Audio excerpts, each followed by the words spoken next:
بسم اللہ الرحمن الرحیم۔ پیارے دوستو السلام علیکم، میں استاد غلام رسول۔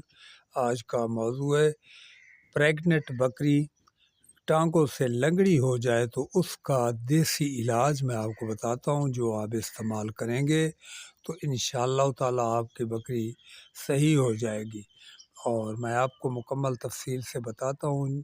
اس سے پہلے جو نئے دوست آئے ہیں وہ چینل کو سبسکرائب کر لیں اور لائک کا بٹن بھی دبائیں۔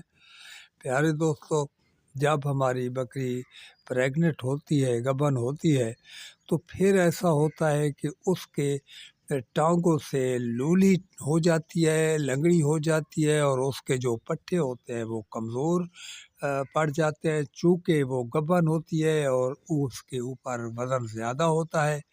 اور ویسے بھی جب بکری گبن ہوتی ہے تو بکری کے جسامت میں ہلکی سی کمزوری بھی آتی ہے۔ تو جب بھی آپ دیکھیں کہ آپ کی بکری کی کوئی پٹھوں کا، ٹانگوں سے لولی، کوئی مسائل کمزوری کا آ رہا ہے، تو آپ کو میں ایک دیسی نسخہ بتاتا ہوں، آپ وہی استعمال کریں، اور آپ کی بکری کا جتنا ہی مسئلہ ہوا تو انشاءاللہ تعالیٰ تیزی سے فی الفور صحیح ہو جائے گی۔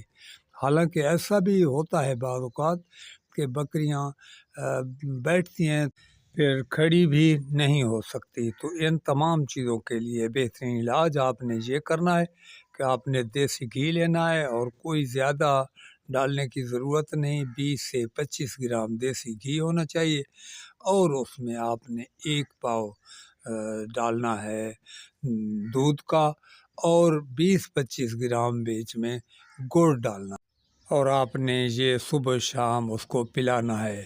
انشاءاللہ تعالیٰ آپ نے یہ 1 ہفتہ دیا تو آپ کی بکری صحیح درست ہو جائے گی۔ پھر آپ نے ایسا کرنا ہے کہ 1 دن بعد یا روزانہ 1 خوراک پھر بھی ڈالتے رہیں ڈلیوری تک، تو آپ کا یہ مسئلہ نہیں بنے گا۔ تو پیارے دوستو، آج کے لیے یہی مشورہ تھا، اور اگلی ویڈیو تک آپ میں اجازت چاہتا ہوں۔ اپنا بہت سا خیال رکھیے گا۔ اللہ حافظ و ناصر۔